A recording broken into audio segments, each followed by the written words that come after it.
Hello and welcome to another exciting episode of the Full Spectrum D&D Podcast. My name is Trey. I am Rungren. We've had no technical difficulties at all, and everything's going great. great. Absolutely.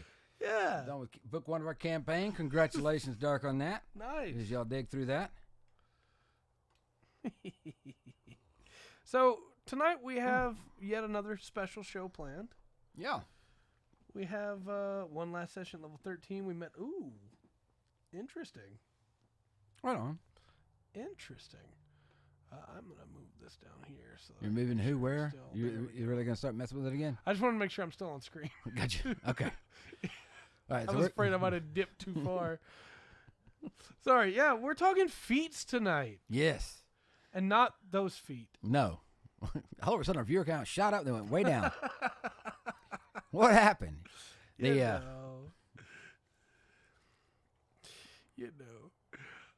There's a lot of... I have so many jokes that came into my head, and I just cut them off. Because, no, we don't want to go down that track. No, bad track. No, there's a lot of really good feats in D&D. Yes. And there's a lot of feats that you have no reason to use most of the time. Yeah, unfortunately. And feats are... I don't know, it's kind of what makes this edition of... One of the things that makes this edition, kind of. Yeah. Feats and advantage. It's like if we're going to give like two things. Better feats in Pathfinder 2e? Well, we'll find out. We'll go through. We'll see. There probably is. That's the thing with feats in this. I think you counted up 83 feats. Yeah, it's a lot of feats. It's not even an even number of feet. How like what right, 83 feats. And yeah, some of them are not really usable. Yeah. Some of them are great. And then some of them are just going to be real situational. Mm-hmm. And it's kind of a feats are a unique thing because you're going to get like a one, maybe two sentence description. Yeah. And players get very excited about feats, I've noticed as a DM. Mm-hmm. It's like seriously, when you come to the level where you can take an ability score or take a feat, the normal reaction is, "Ooh, I get a feat." You're not even considering the ability score. The only time anybody's taking an ability score in any of my campaigns is like when I said you don't get a feat, you have to take the ability score. Yeah. At the first time through. Yeah, we'll be doing the all of the feats that are available currently through all the official books. They're not skilled in generals. These are just these are things that you can pick at level that give flavor and extra abilities to your character. And like I said, some of them can be real powerful. And we'll go through. It'll clear up. And there are some kind of specialized ones. There's some that are set to certain areas and everything. Right. But it's not. Most of them anybody can take. And then, right. You got racial specific things like that. But my personal opinion, before we dig into these, is you don't have to, but try to plan your feats around who your character is, so that as you level, you get access to new feats that flesh out your character, or try to take feats that will take your character in a more interesting direction. Don't just metagame it. Yeah. But you do you. If that's what you find fun, go for it. Yeah.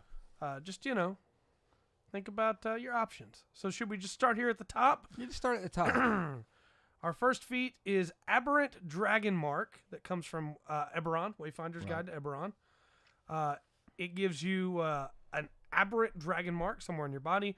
You determine its appearance and the flaw associated with it, and you gain 1 more point of Constitution up to a maximum of 20. You learn a cantrip of your choice from the Sorcerer spell list. In addition, choose a first-level spell from the Sorcerer spell list. You learn that spell and can cast it through your mark. Once you cast it, you must finish a short or long rest before you can cast it again through the mark. Con is your spellcasting ability for these spells. When you cast the first level spell through your mark, you can expend one of your hit dice and roll it. If you roll an even number, you gain a number of temporary hit points equal to the number rolled. If you roll an odd number, one random creature within 30 feet of you, not including you, takes force damage equal to the number rolled. If no other creatures are in range, you take the damage. Okay. So in short, you cast a spell. Mm-hmm. You get a spell you can cast once a day. Yep. On a rest, and then you get a random event. Yes. After using a spell, and it marks you. What does that do?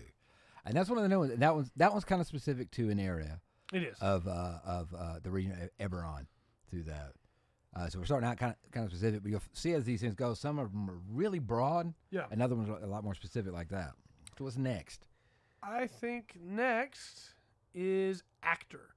And Actor is one of the feats that I should mention, I've gone through this list already and picked out a couple that I think are very, very good. Yeah. Actor's one of them. You get this in the Player's Handbook. You are skilled at mimicry and dramatics, and you gain the following benefits. You increase your charisma score by 1 to a max of 20. You have advantage on deception and perception checks performance checks, when trying to pass yourself off as a different person. And you can mimic the speech of another person or the sounds made by other creatures. You must have heard the person speaking or heard the creature make the sound for at least 1 minute. A successful insight check contested by your deception check allows a listener to determine that the effect is faked. Now, this is one of the ones that are very powerful, right? Mm-hmm. Very powerful. But you might be in a campaign where it never becomes anything to use. Yeah. So it would be like that would be one of the ones that it would be great to take, but if you're not, maybe in the city or something, if you never go to towns or anything, or if you're doing just dungeon delving, it's not something you're going to use really. That's right. Have a ton of feats. That's cool. I'm excited to look at the Pathfinder 2e feats at some point. I do think that there's some slight uses in dungeons with monsters roving around where you can mimic the sound of a different monster. Yes. And maybe make them run, but you also might just enrage the monster. So, Actor would be good for a bard. Yeah. And that kind of goes back, if you've seen before what I said about bards, everybody knows I hate bards. They really need, well, at least some of them. I can't say it for every subclass. I really have to go back and look with what's been added and double check. But it seems like with a bard, you're going to have to give them a certain thing to do. Right. You're going to have to take a section of the campaign and dedicate it to get use out of being a bard. Right. Also that. And yeah, so if it's a good campaign for a bard, it'd probably be a good campaign for Actor. Right. I agree. Alert is our next one, which is a very good feat. It's a very popular feat. A lot of people take this. Always on the lookout for danger. You gain a +5 bonus to initiative. You can't be surprised while you are conscious. And other creatures don't gain advantage on attack rolls against you as a result of being unseen by you. You'll never be sneak attacked again. Yeah. Yeah. And then you get the bonus on initiative. That's right. It's very good. The only way this would be more powerful is if it says you can take the +5 on initiative. Right. Instead of just giving you +5. But that's the option. Yeah. That is it. Especially if, this is great for any class, but if you're an assassin. Yep, assassin rogue, that first turn, you get those first attacks. So you're getting you need this damage. The only thing I don't like about it is that you can't be surprised while you're conscious. Because people will contest that and go, well, what if this earthquake can't surprise me because I have alert? Yeah. It's like, well, no, it's not what it means. This dragon or this cannon shooting a cannonball from 100 miles away. Yeah. I can't be surprised by that because I have alert. Well, it's not how that works. That's a lot of feats. But yeah, it's very good. Alert. Next up is Artificer Initiate. Very proud of myself I said it right. You learned some of an Artificer's inventiveness. You learn one cantrip of your choice from the Artificer spell list. You learn one first-level spell of your choice from that list. Intelligence, your spellcasting ability. You can cast this feat's first-level spell without a spell slot. And you must finish a long rest before you can cast it again this way. You can also cast the spell using any spell slots you have. You also gain proficiency with one type of artisan's tools of your choice. And you can use that type of tool as a spellcasting focus for any spell that uses intelligence as its spellcasting ability. Yeah, that was cool. As a wizard, might be worth taking this. Yeah. To be able to cast with anything that's in your artisan tool. Well, anytime you can pick up a cantrip, is usually a good thing.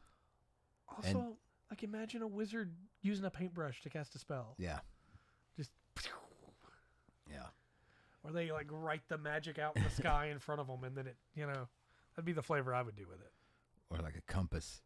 Yeah. Yeah. Something weird. Yeah, Epic Mickey, for sure. Right? Yeah. Next up is Athlete. This is a pretty stout one, too. It is. You have undergone extensive physical training. You increase your strength or dex by 1 to a maximum of 20, not and, or. Or, yeah. When you're prone, standing up uses only 5 feet of your movement instead of half. Yeah. Climbing doesn't cost you extra movement, and you can make a running long jump or a running high jump after only moving 5 feet on foot instead of 10. Yeah, which the cutting down you're getting up to 5 feet instead of half your movement is It's pretty big. It's pretty big. Yeah. It's pretty big. Which, look, the 5e is a much more simplified game. I think, just looking at like, okay, well, Pathfinder 2's got 3,263 feet. Yeah. We're looking at 83. It is a much more simplified game. And the prone to getting up is kind of dumb. Right. Using half your movement. But this is actually kind of a powerful thing, not only because it gives you a point in the tribute. That's always good. But, 5 feet. If you're a monk, you got 45 feet. Instead of losing 23. When you take mobile later. Yeah. Yeah. Get up and running. Go. That's not the right mouse. Next up is Bountiful Luck. Ugh. Now, this one has a prerequisite. You can only take this if you're a halfling. Yeah. But your people have extraordinary luck, which you've learned to mystically lend to your companions when you see them falter. You're not sure how you do it. You just wish it, and it happens. Surely, a sign of fortune's favor. When an ally you can see within 30 feet of you rolls a 1 on the d20 for an attack roll, an ability check, or a saving throw, you can use your reaction to let the ally re-roll the die. The ally must use the new roll. When you use this ability, you can't use your lucky racial trait before the end of your next turn. Yeah. Very good. That is. That's cool. You need to not fail this roll with a 1? Yeah. Let me help you. Yeah. Hand that out. Very good. This next one should be great. Yes. Wait, I see it from here. Charger. Yeah. When you use your action to dash, you can use a bonus action to make 1 melee weapon attack or to shove a creature. If you move at least 10 feet in a straight line immediately before taking this bonus action, you either gain a +5 bonus to the attack's damage roll if you choose to make a melee attack and hit, or push the target up to 10 feet away from you if you choose to shove and succeed. That feat should be great, but I can just shove them anyway. Yeah. I don't need a feat to shove them. Yeah, no. I can push them. Yeah. Yeah. I'm going to dash into them. No DM is going to go, well, you can't push them with your movement if you're dashing into them. Yeah. Because clearly that's what I'm using my action for. Right. No. Charger lets you make a melee attack at the end of it. So there's that. Yeah. What the, yeah. Oi. This next one's kind of cool, though. Chef. Yeah. Time spent mastering the culinary arts is paid off, granting you the following benefits. Increase your constitution or wisdom score by 1 to a maximum of 20. You gain proficiency with cook's utensils if you don't already have it. As part of a short rest, you can cook special food, providing you have ingredients and cook's utensils on hand. You can prepare enough of this food for a number of creatures equal to 4 plus your proficiency. At the end of the short rest, any creature who eats the food and spends 1 or more hit dice to regain hit points regains an extra 1d8 hit points. Which is very good. Yeah. With 1 hour of work, or when you finish a long rest, you can cook a number of treats equal to your proficiency bonus. These special treats last 8 hours after being made. A creature can use a bonus action to eat one of these treats to gain temporary hit points equal to your proficiency bonus. That's a cool one. That's also nobody will pick, though. Right. Part of that is because most people don't use hit die anymore. True. Hit dice are kind of an outdated mechanic now when we have short rests give you... Let's be honest, most people don't even roll hit dice for short rests anymore. They just go, well, we're taking a long rest. Yeah. Yeah. They don't try to heal on short rests. Well, I think 5th edition does not really lend itself to a really gritty campaign. Right. To where, it'd be stuff like that you were thinking of. Now you could push it to that easily. Absolutely. That's what I'm saying. I'm just saying, as a whole, when you take the game as it runs, it's just not really gonna hit on that level. But you take this feat and you copy the manga Dungeon Meshi, and you have a dungeon delving team that eat the monsters, that cook and eat the monsters that they fight, and that's how they sustain themselves. And you do a hardcore dungeon campaign with Chef as the way that people heal. Yeah, see, Chef would be Chef would definitely be good in that one. Yeah. Yeah. And the temporary hit points with your proficiency bonus, that's pretty good. Just for a bonus action treat, I'm going to give myself 4 temporary hit points. Yeah. That's pretty solid. I wish it scaled a little bit higher for later stuff, Mm. because your proficiency bonus gets up to, Well, that's one of the feats where they should have like a little list on. Hey, if you have 8 hours to cook a meal, right. What do you get instead of if you only have 1 hour, Mm-hmm. say, you make up some snacks or something. Yeah. I think that one should have a little bit more in depth to it. Anything from your ancestries you level up.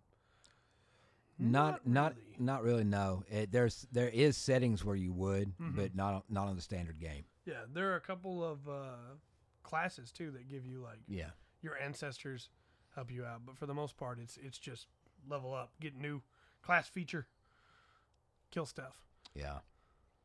Next up is Crossbow Expert. Very good if you're using crossbows. Mhm. Thanks to extensive practice, you ignore the loading property of crossbows with which you are proficient. Yeah, That's great. That's pretty sick. Being within 5 feet of a hostile creature no longer imposes disadvantage on your ranged attack rolls.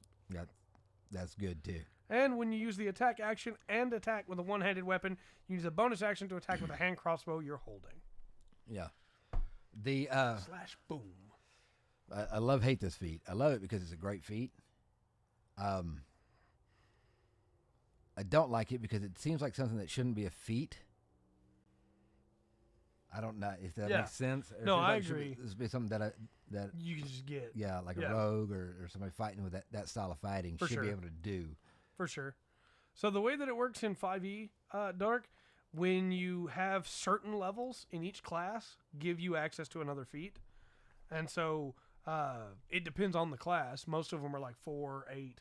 Yeah. But some of the classes give them at different levels. But you'll get access to, at most, if your DM doesn't give you one at the start and you don't pick a human, like a variant human, you get access to 3, I believe, for every class, except for Cleric. Rogue gets. Yeah, Rogue gets more. Yeah. But yeah, three or 4. Yeah. But you can take specific things that make it where you get even more, too. Yeah. Like variant humans start off with an extra one if your DM's nice, lets you have one to start off to help define your character. You can wind up with 6 on a character if you play it right. Yeah. Yeah, you could easily. So. And then if you're using the stuff from Tasha's Mm-hmm. The optional rules, then you can have a Goliath with a starting feat. Right. Why not? Yeah.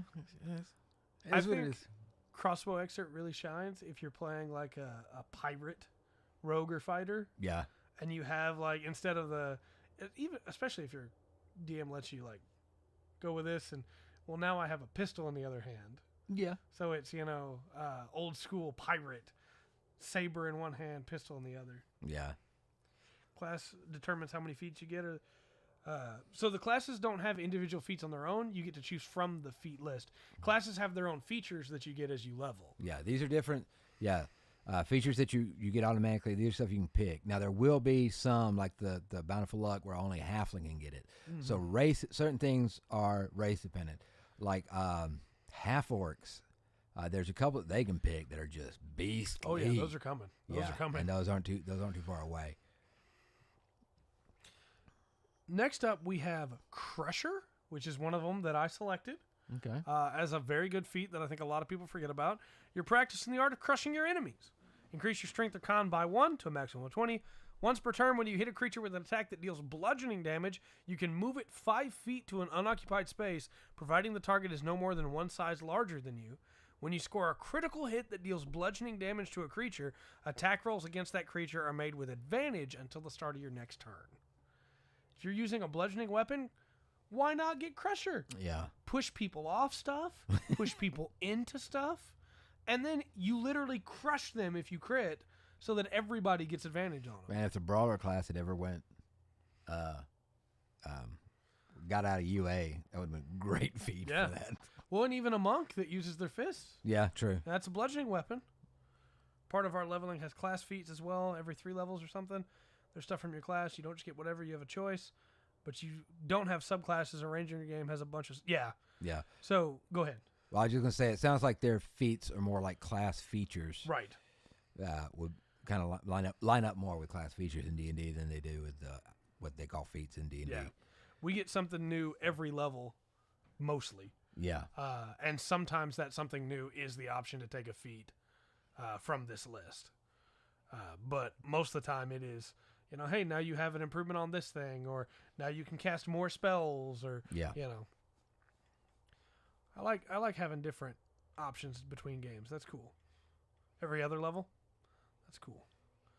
Next up is Defensive Duelist, and this is our first one that has a prerequisite that has nothing to do with race.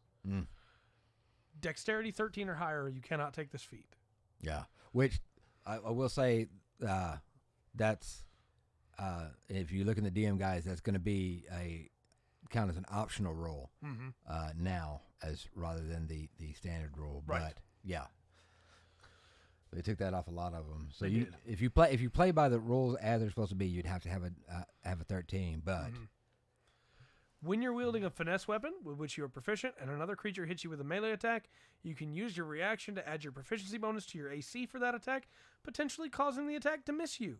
If you're playing a duelist character, like a fighter or a rogue or even a ranger that is going for like, hey, I'm going to use a rapier.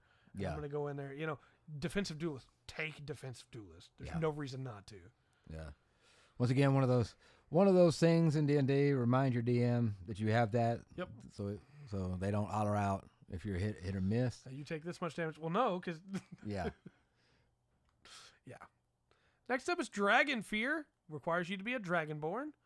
When angered, you can radiate menace. You gain the following benefits: increase your strength, con, or charisma by 1 to a maximum of 20. And instead of exhaling destructive energy, you can expend a use of your breath weapon to roar, forcing each creature of your choice within 30 feet of you to make a wisdom saving throw.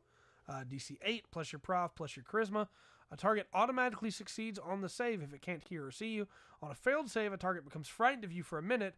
If the frightened target takes any damage, it can repeat the saving throw, ending the effect on itself on a success. It's a cool idea. Yeah. I think it's kind of a waste of a feat. I do too. That's what it was. I was like, I'd rather just have that as an ability a Dragonborn gets later on. Yes, I agree. Like 14th level. Yep, 14th, 15th level. Yeah. I agree.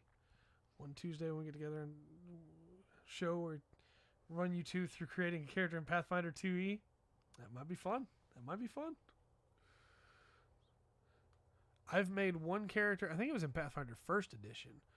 I made a rogue alchemist. He was fun.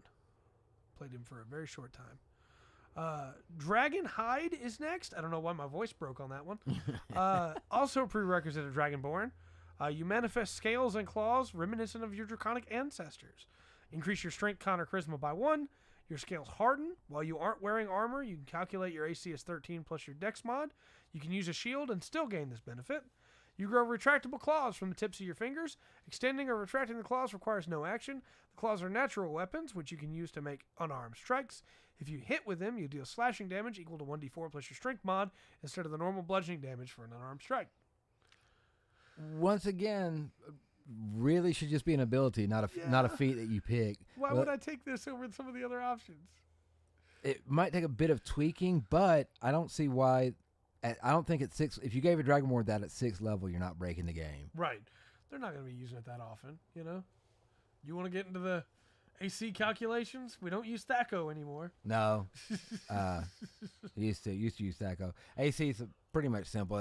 They use everything is based in 5th edition. Most of it's based on a difficulty score, right? You're trying to beat that. You're trying to beat a DC. Yep.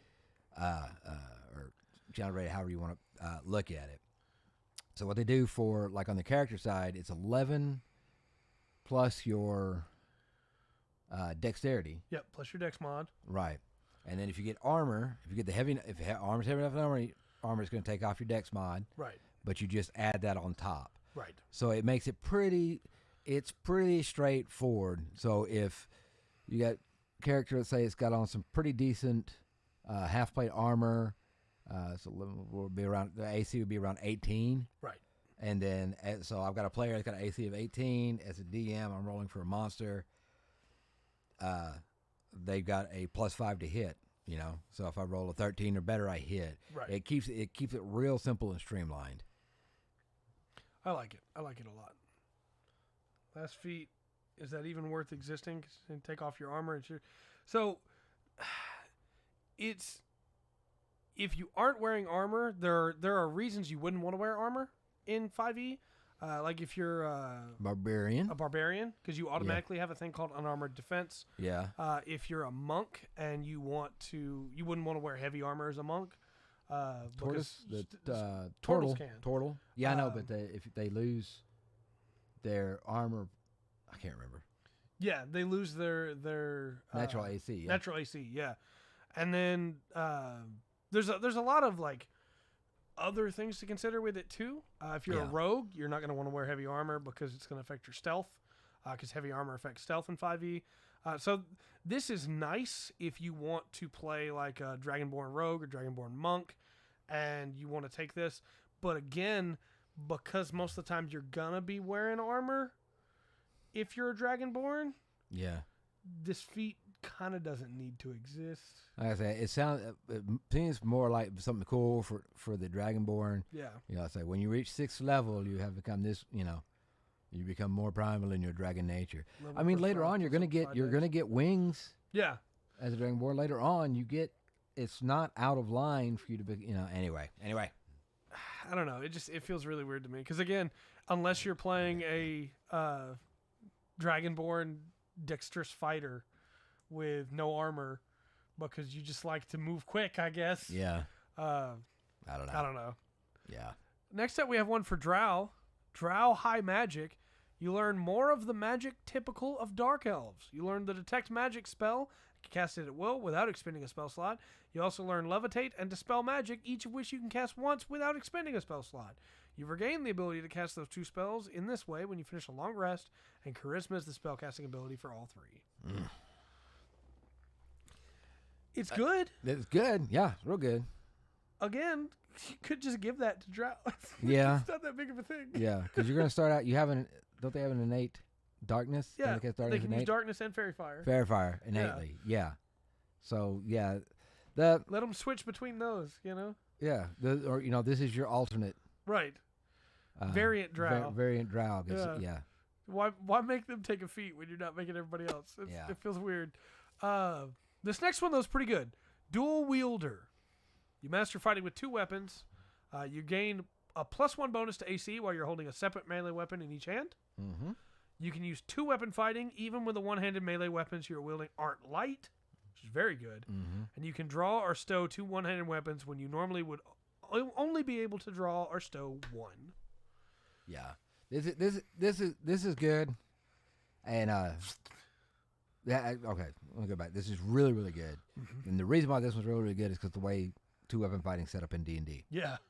So this is if you want that two-handed fight, this is a must. Mm-hmm. This is a must-have, and yeah, it's there's other feats that are good for that. You know, good that would help that class if you're playing that style or playing that way, but. That this is like almost just too important to pass up. Yeah, you need to take this if you're using two weapons. Yeah. The reduction in ability to hit alone. Oh yeah. Because I can't use two swords because they're not both light. Well, now I can use two swords. Well, we talked before about people underestimating the power of +1. Yeah. In D&D on a 20-sided, an extra 5% chance. +1 AC. Yeah. Just for free. Yeah. It's very good. Stout. Next up is, unfortunately, a really cool feat nobody will ever use. Dungeon Delver. Yeah. You're alert to the hidden traps and secret doors found in many dungeons, and you have advantage on perception and investigation checks made to detect the presence of secret doors. You have advantage on saving throws made to avoid or resist traps. You have resistance to the damage dealt by traps, and traveling at a fast pace doesn't impose the normal -5 penalty on your passive perception. That's the only thing out of that feat, though, that's worth that last line. Yep. And look, I'm running a campaign right now, and the rogue proves it. He's got a passive perception off the charts. Yep. You know, and it's the way the game's set up. It's not, it's not metagaming. It's just just not that. It's being just his character. It's being his character, and that's the way it is. So, like I said, it would have to be. I'll tell you what, his passive perception is so good, passive perception means generally, look, if the perception roll is going to be, if the perception difficulty number is lower than this passive number that's always there, it gets it. It would take, look, I'm just saying, at a 10th level rogue, it would take a 20th level wizard to hide something for him to legitimately make a roll. Right. that it would be hidden that he would have to legitimately make a Yeah. roll. And so, and his character is obviously specialized towards that a little bit, being a rogue and, you know, the Architecture and things like that. Right. Which is towards it. But any character can get up there. Yeah. Through a variety of ways. So it really is not doing anything except for that last thing, how you can move a little bit quicker. Right. And not take the penalty. The penalty, yes. I wish that Dungeon Delver was more useful because it's such a cool idea of just like, Yeah. I know my way around a dungeon. Yeah. It's not executed well. Yeah. Unfortunately, neither is durable. I love durable. I selected it as one of my like special feats on this list. Yeah. Hearty and Resilient, you increase your Constitution score by 1 to a maximum of 20. And when you roll a hit die to regain hit points, the minimum number of hit points you regain from the roll equals twice your con modifier to the minimum of 2. So you cannot get 1 HP back from a hit die. Yeah. And as somebody who played a lot of 3.5, where Dungeons & Dragons 3.5 edition was very grindy, you did not... Short rests were like 8 hours, basically. Yeah. So like you were rolling hit die all the time. Getting minimum on a hit die when you only have 1 left and only getting 1 more HP when you really needed 8 sucks. So durable is such a cool feat in that way because as your con mod goes up, like as a barbarian, you just consistently are going into the next fight with a good amount of HP and it feels good. It's not really how 5e works. Yeah. So durable, unfortunately, why would you ever take it now? You can just increase your con by 2 instead. Yeah. Yeah. And like there's other that have similar benefits that are just better. Yeah. For that. Next up is Dwarven Fortitude. And guess what you got to be? Got to be a dwarf. You have the blood of dwarf heroes flowing through your veins.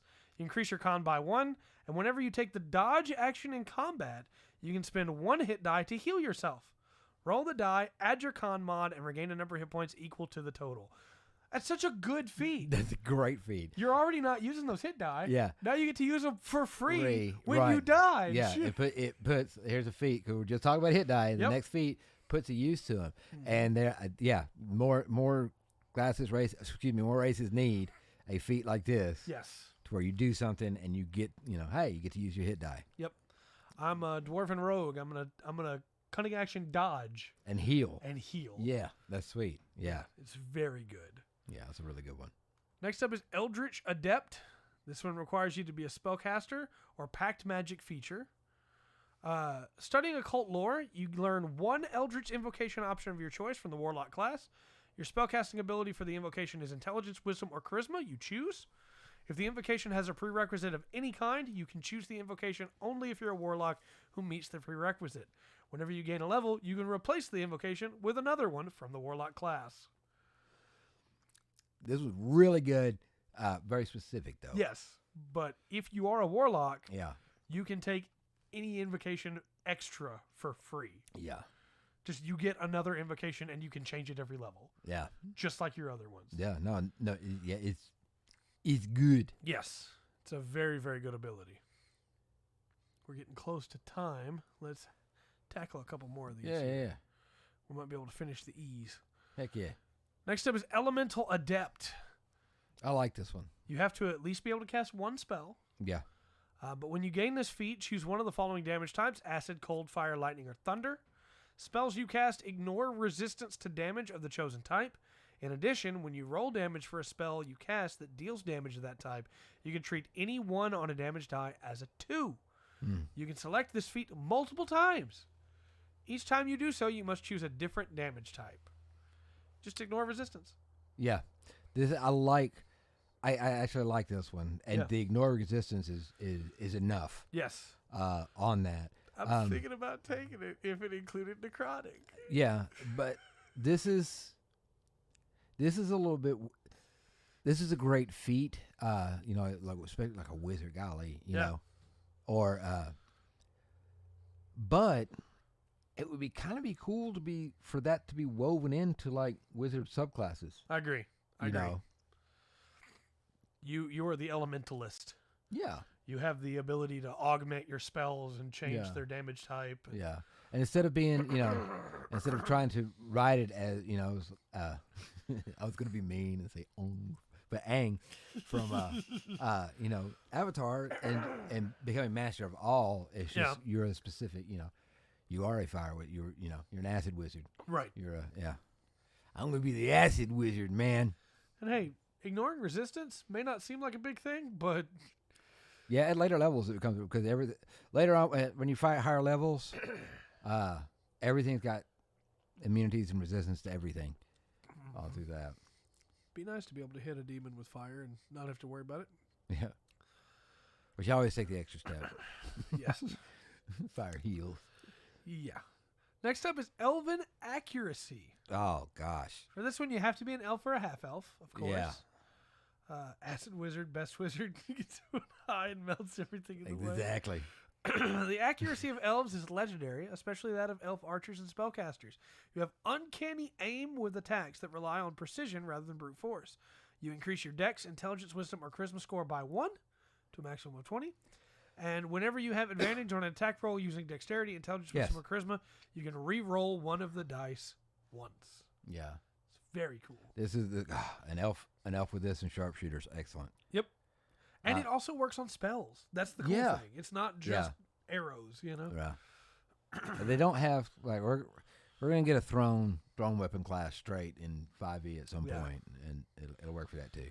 Yeah. Yeah, she could be a half elf. We can go ahead and dip into some of these Fs here. Yeah, we got time, man. Fade Away. This is a gnome special. Oh, nice. You have to be a gnome. Your people are clever with a knack for illusion magic. You've learned a magical trick for fading away when you suffer harm. Increase your dexterity or intelligence score by 1 to a maximum of 20, and immediately after you take damage, you can use your reaction to magically become invisible until the end of your next turn or until you attack, deal damage, or force someone to make a saving throw. Once you use this ability, you can't do so again until you finish a short or long rest. Gosh. Well, they really, kind of just did not do the Dragonborn right with their racial feats, did they? Because everybody else gets really cool racial feats.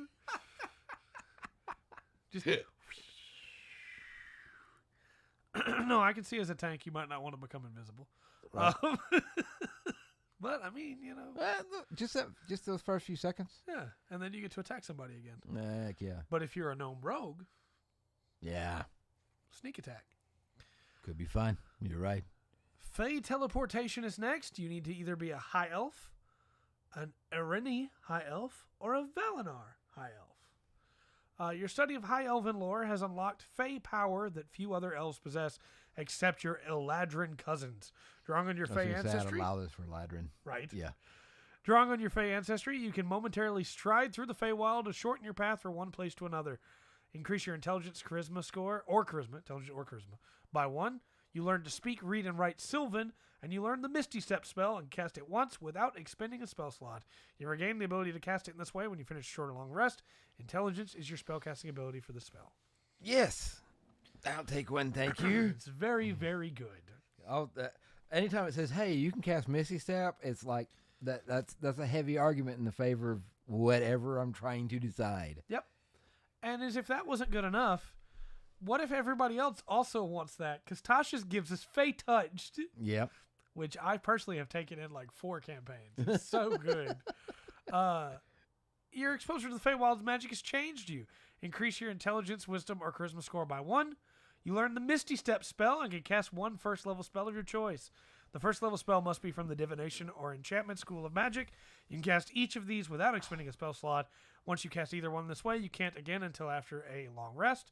You can also cast these spells using spell slots you have at the appropriate level. Spellcasting ability is the ability increased by this feat. Very, very good. Yeah. Free Misty Step is incredible. Yeah. Yeah. I love it's the 30-foot quick teleport, but it's amazing. And that first level spell, being able to have a free Tasha's Hideous Laughter is pretty good. Yeah. Yeah. So, next up, we have, can you become Fey Touch the campaign by... I mean, technically yes, but that's a different campaign. That might also be a different kind of touch. Fighting Initiate is next. You just need to be proficient with a martial weapon. Mm-hmm. I'm sorry, I said Tasha's Hideous Laughter. It's Tasha's Dissonant Whispers. Dissonant Whispers, not Tasha Siege's Laughter. That's a 4th level spell, I think. Fighting Initiate, proficiency with a martial weapon. Your martial training has helped you develop a particular style of fighting. As a result, you learn one fighting style option of your choice from the fighter class. If you already have a style, the one you choose must be different. Whenever you reach a level that grants the ability score improvement feature, you can replace this feat's fighting style with another one from the fighting class that you don't have. Would you like to be able to use a fighter class feature? Yeah. Now you can. 2-weapon fighting, great weapon fighting. Yeah. You just get them. You have them now. They're yours. Yeah. Defense, duelist. And you get to change them out every once in a while. Yep. You can if you want to. It's very good. It is. It's a pretty stout Archery. thing. Yes.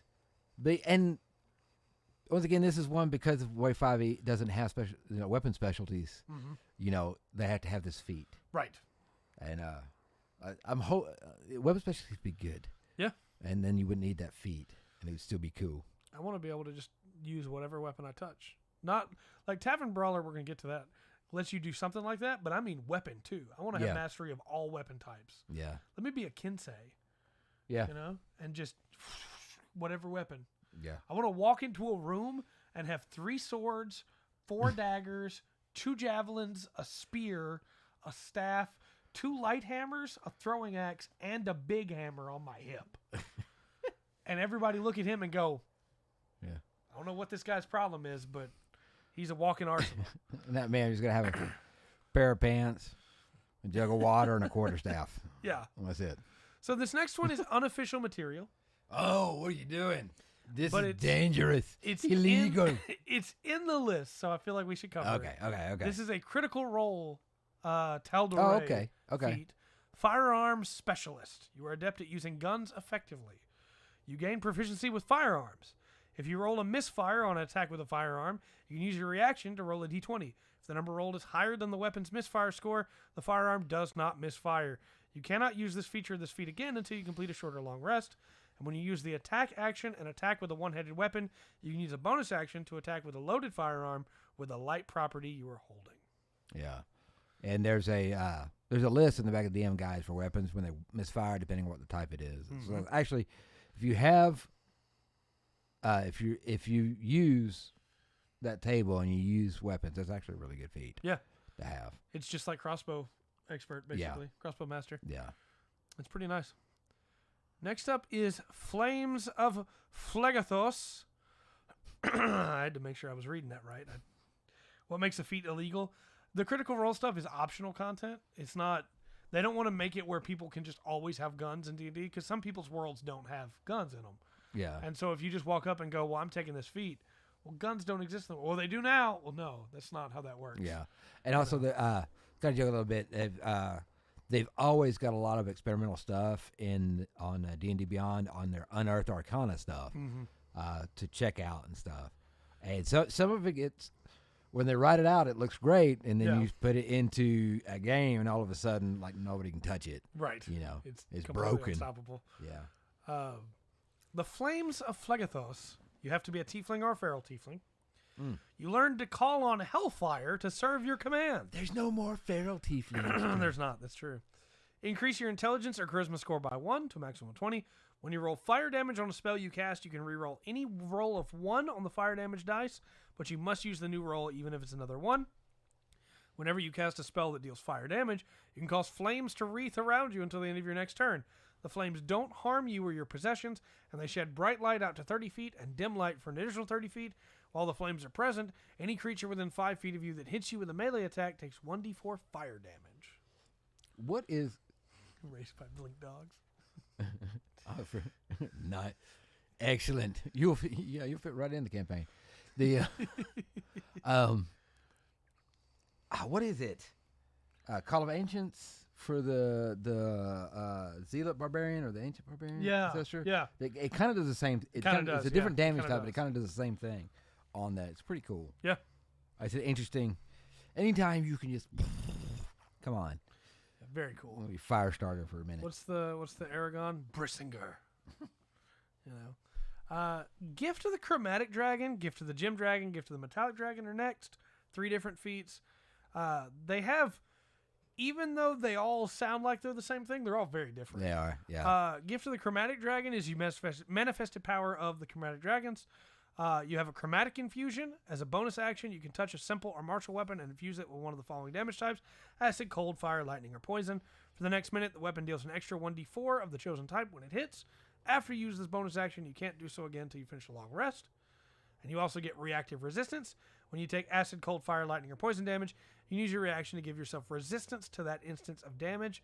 You can use this reaction a number of times equal to your proficiency bonus, and you regain all expended uses when you finish a long rest. Wow. These are kind of interesting, especially when we see how the other two stack up. Because, of course, traditionally in D&D, the Chromatic Dragons are evil. Right. The Metallic Dragons are the good guys, and your Gem Dragons would be neutral. Right. It doesn't quite line up in that way in D&D anymore. They don't like saying things are evil. They're kind of just each their own now. Yeah, but traditionally that's the way it lined up. Right. So that is straight just doing, it sounds evil, doing damage. Right. You know? Gift of the Gem Dragons is you get an ability score increase, intelligence, wisdom, or charisma by 1 to a maximum of 20. And you get Telekinetic Reprisal.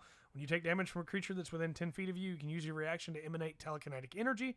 The creature that dealt damage to you must make a strength saving throw.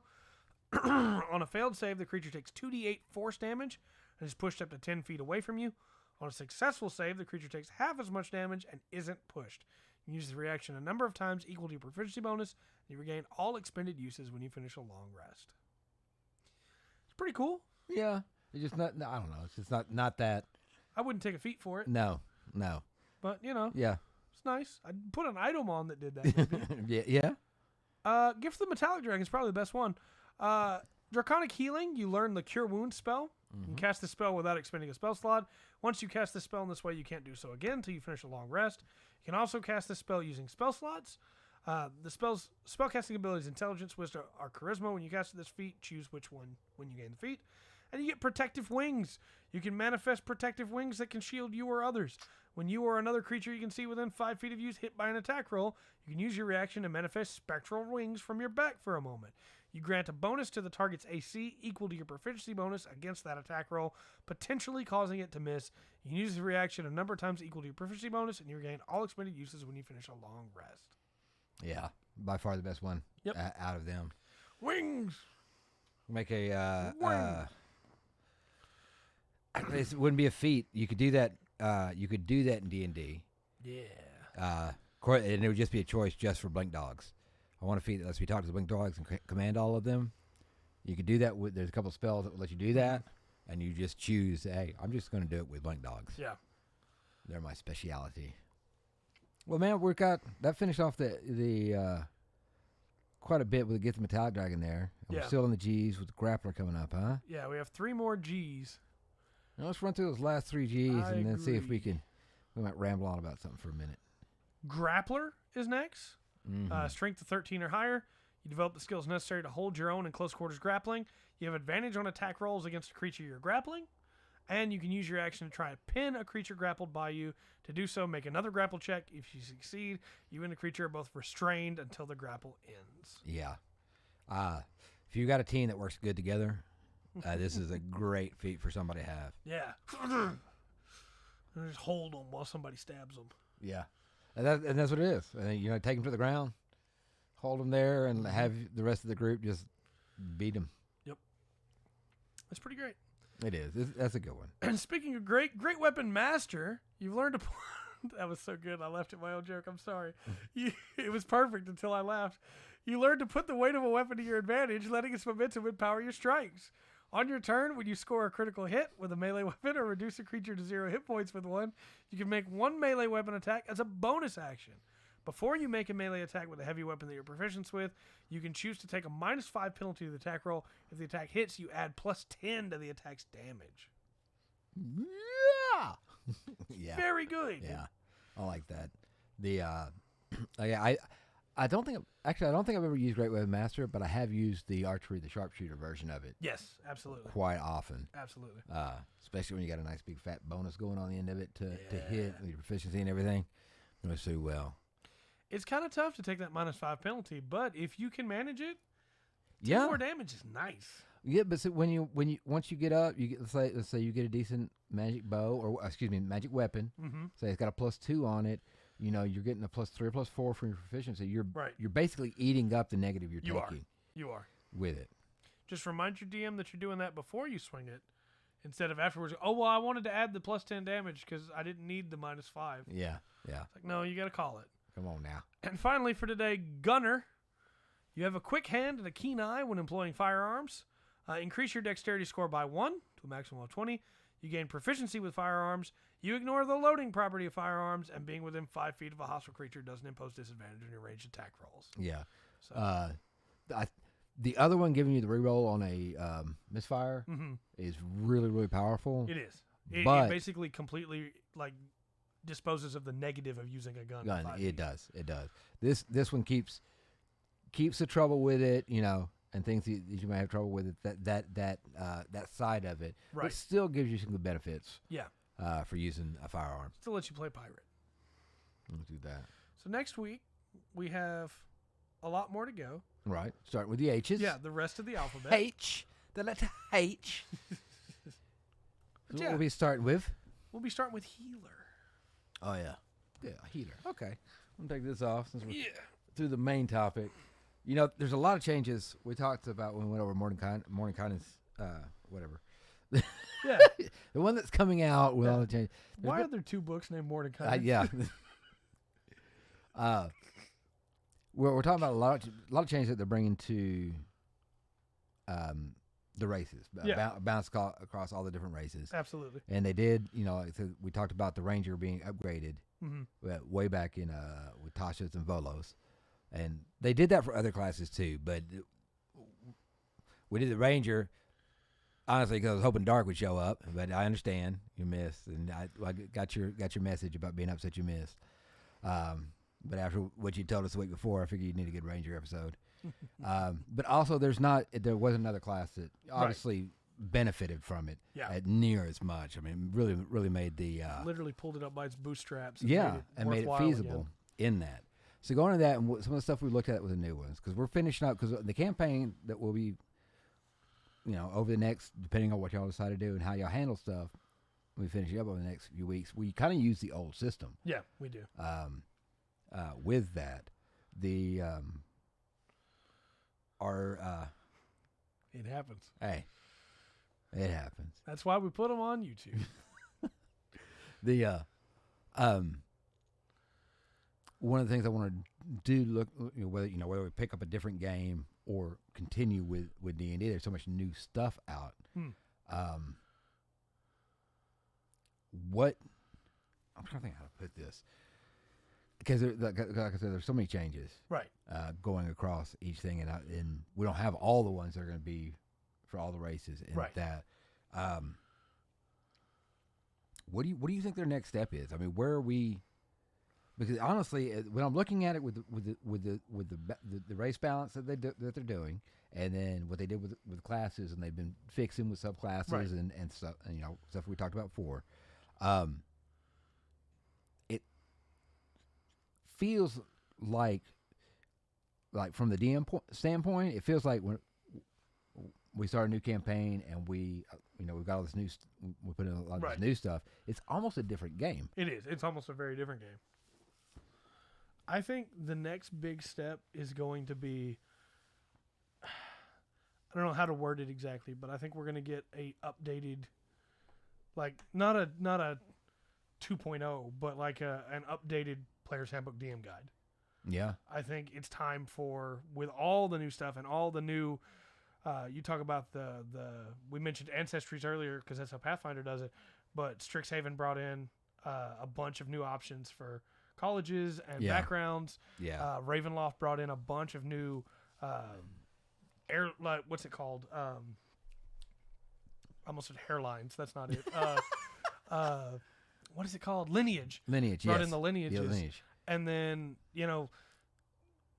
making a character now is so incredibly different than it was making a character with those first few books. Yeah. And I feel like it really is time for, not that I'm asking for more books that we have to buy, but I feel like it really is time for a new, hey, here's a new player's handbook for this is how we make characters now. here's all the new stuff that's available when you make a character that wasn't available before. Yeah. That drastically changes how you're making your character. Yeah. You know? I'm hoping that they do, if they do kind of a 5.5, so to speak, you know, that they take the idea that they did with this new Mordenkainen's book, that, hey, you know, we're gonna mash it in there. Right. And put it all together so you can get it one volume. Yeah. If they're gonna do that. PHB plus Sword Coast plus the variant stuff from Tasha's. Yes. You know, put all that into one book with the Strixhaven backgrounds and the lineage stuff. Yeah. All in one book, make it super easy. Yeah. I don't know, man. It's quite a lot. It's interesting because, you know, playing through this game and all the new stuff that's come out and watching it evolve. Right.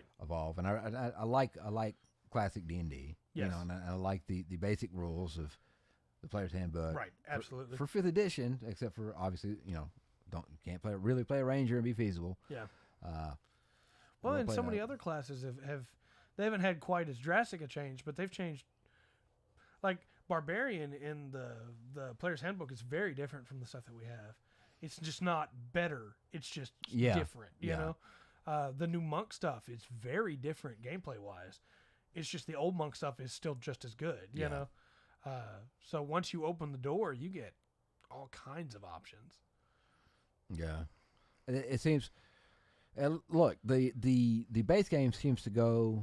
It's going a lot more neutral as far as like alignments and ideologies, so to speak, of different races and monsters and stuff. Yeah. Which in base game, I think it's fine. I hope it doesn't take away from the like location specific. You know, right. I think, you know, if I want Draconians, if they give us Dragonlance, right. you know, and I want them to be evil, mean, vicious, made beings, you know, that do something crazy when they die. Yeah, if we get Spelljammers, I want rules for an entire like aristocracy and military lineup with a GIF. You know, I want that laid out. Yeah. Give me ranks. Yeah, Spelljammers should be big because you're gonna be pulling in. You know, that's where you got the Mind Flayers, the Githyanki. Honestly, Spelljammer gives us the option to go into 20+ stuff too. It does. Which D&D 5e is horribly lacking right now. Well, honestly though, we'll have to check with it. You know, maybe try to run with the new rules. But honestly, man, 15 max. After that, the game just it does. It does. It you doesn't have work right.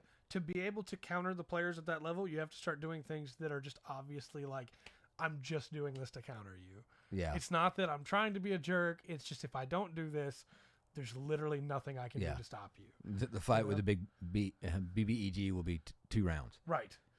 And so it kind of sucks because like you want to do really fun, crazy stuff, but to do really fun, crazy stuff, you have to limit what the players can do, which means they're not having as much fun. And it, you know. Yeah. I think, like I said, it works great. Especially up to 10th, 12th level. Yeah, it's a very, very, very solid game. It's just the in-game stuff. Like you said, the players, and it's a double-edged sword, right? It is because there's so many classes that their 20th level ability is not worth getting. Right. Yeah. But they have so many options. Yeah. You know, there's a lot of classes. Honestly, their 17th level ability tops their that tops their 20th level ability.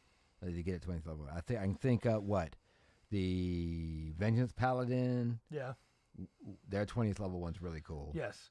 Barbarians is pretty good. Barbarians is pretty good. It's not great, but it's better than Rangers and Rogues. Yeah, it is better than a lot of them. The problem with Barbarians is, you know, if you've got... I just remembered Monks. I'm sorry. Yeah. Please continue. I'm sorry. The, you know, a lot of Barbarians are going to have their stats up around that by 20th level anyway, though. It's just the idea of, hey, you made it to 20th level. Yeah, now your monk just doesn't age. Yeah. There you go. You don't get any gameplay benefit from it, but your monk doesn't age now. So, I mean, there's that. Yeah, and one of the... You're functionally immortal. Don't the druids get kind of like the same thing? Yeah. You commune with the land and your aging slows to the point where it becomes basically like non-existent. Yeah. I was like, well, I mean, that's cool. Thematically, that's really cool, but I can't do anything with that in game. Yeah, no. 5e doesn't carry the I guess the if weight there was matter. an aging spell, then there you go. I'm now a hard counter to that. It doesn't work on me. Yeah. But that's it, right? I want to. This is 500. The second campaign is 500 years in the future. No. I'm gonna use my same character. Yeah. Yeah, I realize everybody else could be level 1. I'm level 20, but see, I don't age. I'm the Gandalf, so. I know. I just had to make the joke. I'm sorry. No. There's just a certain company right now that doesn't care. I thought about it right after I made the joke, and I was like, ooh, I'm opening up a can of worms here. And maybe that wasn't Gandalf in the scene. Yeah. If it was, yet another. Yeah. That's a different conversation. If you want to hear more about that, come to the podcast Tuesday. Because we're going to give him his chance to rant on that. Yeah. Oh. Yeah, my gosh. This has been a fun one. It has been very good on that. The way feats are used in D&D 5e can really make a character unique. And like I said, there's some great ones. There's some ones that are cheap. Some you really don't feel like they should be a feat. The hour goes by too fast. Oh, sorry. Well, at least you know. At least we know you're having fun, though. That's right. I imagine we'll get another. Well, I imagine we'll get another list of feats. Yeah. I figure before the year's up. I think so too. With whatever they're bringing out, and there'll probably be. I think we'll get some general feats and something, and then we're going to get some whatever campaign world. Yeah. We'll have some very specific ones. Probably. For that. Well, it's been a podcast. It has. We'll be back Tuesday, talking about more stuff. Yes. You look forward to a good Rungren rant. Yes. I'll talk about it. Well, we're going to have two pieces of Lord of the Rings news. No, 3. Yeah. Actually, okay. I got work to do. We're going to have 3 different Lord of the Rings topics Tuesday. We'll have some fun stuff to talk about for sure. Yeah. And then next Thursday, we'll pick back up with the feats, starting with Healer. Mm-hmm. Go back run through those. If we get any news in, we'll be sure to bring that up. It's Tuesday. This podcast will be going up tomorrow. Tomorrow on YouTube. So if you didn't miss part of it or anything like that, you can catch up with it there. And if you watch us here or there, I just want to say thank you very much. Mm-hmm. Also, you can go check Rungren out on Rumble. I got a new song coming up every Sunday at 3 o'clock, and that place needs some art. That last one's my favorite. If you haven't heard it yet, you should. Okay, thank you. It's very good. All right, go give those a listen. It'll help me out. I'll do that. I don't have anything else. You got anything else? Just a quick reminder, Game of the Year was last week. Yes. This is the new format for Game of the Year going forward, and don't expect me to play every game that comes out because I'm doing my best, but we're branching out, and I'm happy we are. We're avoiding burnout this way, too, which is great. Yeah. But yeah, just find us on all the usual stuff, and we'll be back soon. Until next time, I've been Trey. I've been Rungren. We've been the Full Spectrum D&D Podcast. Remember to always enjoy the full spectrum that D&D has to offer.